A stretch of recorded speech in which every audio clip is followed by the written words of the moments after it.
Hello, and welcome to Breakthrough with Tamara Trotter. This podcast is about mental health and how, despite our diagnosis, we thrive anyway. Today, I wanted to talk to you about how a single event can cause you to fall into an episode of depression. You are likely aware that a couple days ago, all-star legend Kobe Bryant and his 13-year-old daughter, along with 7 other passengers, were tragically killed in a helicopter crash in Calabasas, California. I have played basketball since the age of 7. I played in elementary school and high school, and also played on the collegiate level until I suffered a catastrophic knee injury. I watched Kobe from the age of 17 when he joined the Los Angeles Lakers. I have been a die-hard Los Angeles Lakers fan for as long as I can remember, dating back to when Shaquille O'Neal, Magic Johnson, and Kareem Abdul-Jabbar, James Worthy, Michael Cooper, Norm Nixon, all of them played. And I watched Kobe develop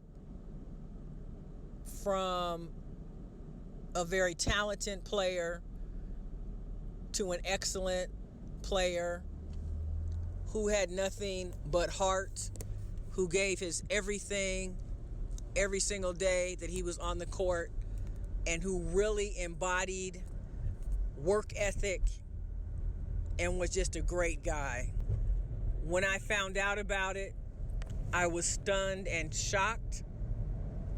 I was in my car, and I actually could not move for 20 minutes when I heard the news on the radio. And I didn't hear the news until the afternoon, but from my understanding, the crash had occurred early in the morning. And I was immediately in disbelief, very sad, devastated, and I have not felt this sad for a long period of time. So I knew that I would need to figure out what I was going to do to not allow myself to fall into a long episode of depression. So I was able to run a couple of errands and get back home. But once I turned on the news, the tears started to fall. And I felt numb, and I was just in sheer disbelief. And I just became so overwhelmed with sadness that I could not think of much else. I stayed up late. I read as much as I could about exactly what happened. I wanted to know the facts, knowing that no matter what the facts are, his life as we know it is over, and he's not coming back to this earth. And neither is his daughter or the other 7 victims. And I felt like this is just unacceptable. What am I going to do? How am I going to get through it? And this is how depression happens when you suffer from a mental illness, and it's very difficult for you to get past how you're feeling.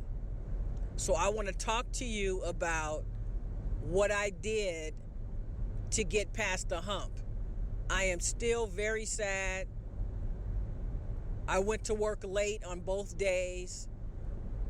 I just couldn't get myself together. But I want to talk to you about some of the steps that I took to get there. So you may be wondering, as I had said earlier, how have I been handling this grief regarding the death of Kobe Bryant. And it's really interesting because it's strange that I feel so much deep grief for a person I never met. But what I've come to realize in listening to all of the news and just reports and everything about Kobe and this tragedy, it reminds you that you don't have to meet somebody in person in order to care about them, to love them, to have a deep care and concern for their well-being. And as I have been thinking about Kobe and his family and his death, the more that I read about his life, his character, and his personality, my love for him just grows deeper and deeper. It's just really interesting how when someone is no longer with us, then it seems like we go back and reminisce about him. And so I didn't know that he played the piano. I didn't know that he granted over 200 final wishes to terminally ill children. There's just so much more about his character that I didn't know. And the fact that he never went to college and he went straight from high school at Lower Merion to the pros, his wisdom and knowledge was so deep. And I think it's a result of him having lived in Italy and just his upbringing. I mean, speaking 6 different languages, learning Spanish because he wanted to become fluent in it. He was really a remarkable individual. And it kind of just reminds you about how deep a loss it is.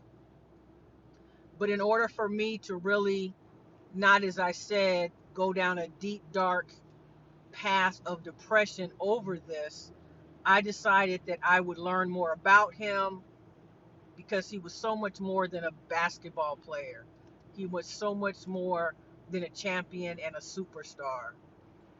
Um, what he did after basketball in just the 2 or 3 years that he's had. I think he retired, if I'm not mistaken, in 2016. So it's been about 4 years since his retirement. He has actually equaled almost everything that he achieved in basketball, being, just retired and living out what the rest of his dream is.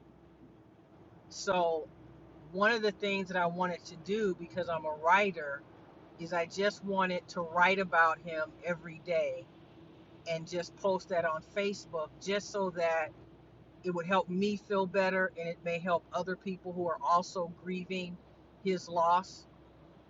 And, just thinking about the family and how tragic, and all of a sudden the death of him and Gigi and the other 7 victims, how it just came out of nowhere. And just imagine that now, their beds are empty, their rooms are empty, all their clothes and all of their belongings have been left behind, and it just seems so sad.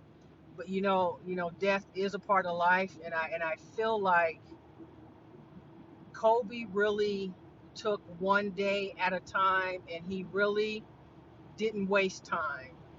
There was something that he said that was so profound. He said to not waste another year of your life. And so, for whatever reason, he was really committed to living each and every day almost as if it was his last, because he always talked about just being present and just going after your dreams and not delaying. And that's really what the Mamba mentality is all about. It's about doing something when you don't feel like doing it, believing in yourself when other people may not, and just really living your best life. And I can truly say I feel like after reading so much more about Kobe, that in 41 short years that we had with him, he really lived his life. His life was a life well lived. And you want to be able to say that at the end of your life. Was it well lived? Did you leave a lasting legacy? Did you leave the world a much better place than when it was when you came into the world? Were you about humanity and giving back and helping build people up? I think that's real important. And Kobe actually did talk about what he wanted to be remembered for. And he said that he wanted to be remembered as somebody who did his best to contribute and really lived out and fulfilled what he felt his main purpose in life was. And he definitely did that. So just to show you that this is an example of one single incident, the death of Kobe Bryant can actually cause someone with a mental illness to really just decline quickly.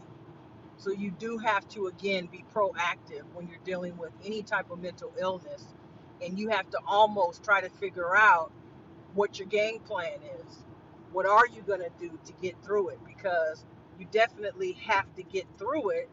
And because you still have to go to work, you still have loved ones, you still have things that you must take care of, and you can't allow yourself to just fall apart. And it was hard because for the first 2 weeks, and even still now, and this is going on 3 weeks, that I have just not been my same self. So I just really encourage you to do what you can to not fall into a deep depression, and find 5 ways that you can help yourself to feel better. 5 ways that make you feel better. I'll give you my 5, and of course, you can definitely use my 5, but maybe you can identify 5 of your own. So the 5 that I use are: no matter how I'm feeling, if I'm working or not, I make sure that I accomplish a minimum of 2 goals every day. And those goals can just be getting out of bed, paying a bill, walking my dogs, walking to the mailbox, anything like that counts. Making your bed counts. So that is something that is intentional, and it has to be done every day. And then I listen to upbeat music, music that makes me feel better, puts me in a good mood. I make sure I get some sunlight, some sunshine. I make sure that I exercise at least 15 to 20 minutes a day, whether that's walking or swimming or whatever it might be. And then I try to do better with keeping in touch with friends, those people that I know will make me laugh and smile all at the same time. And I also try and think of something that cheers me up, whether it's watching a movie or reading a good book or just praying. All of those things work. So again, you must be proactive in your quest to overcome this debilitating disease that affects millions of people every single year. 800,000 people commit suicide every year. And so this podcast is dedicated to those who suffer from a mental illness but thrive anyway, to give you the opportunity to live your best life and to never give up.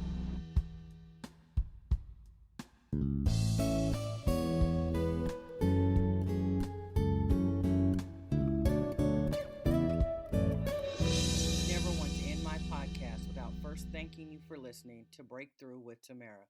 Remember my website, throughtheeyesofdepression.org. You can find me on LinkedIn at Tamara Trotter. You can also find me on Pinterest at TT Mental Health Expert. If you want to help me with this worthwhile work, consider becoming a patron at patreon.com Tamara Trotter. As little as $2 a month can really help me further my cause. You can also find me on Instagram and Twitter at Tamara Trotter. Remember, giving up is never an option. You must stay in the game of life and keep on living. It does get better. See you in the next podcast.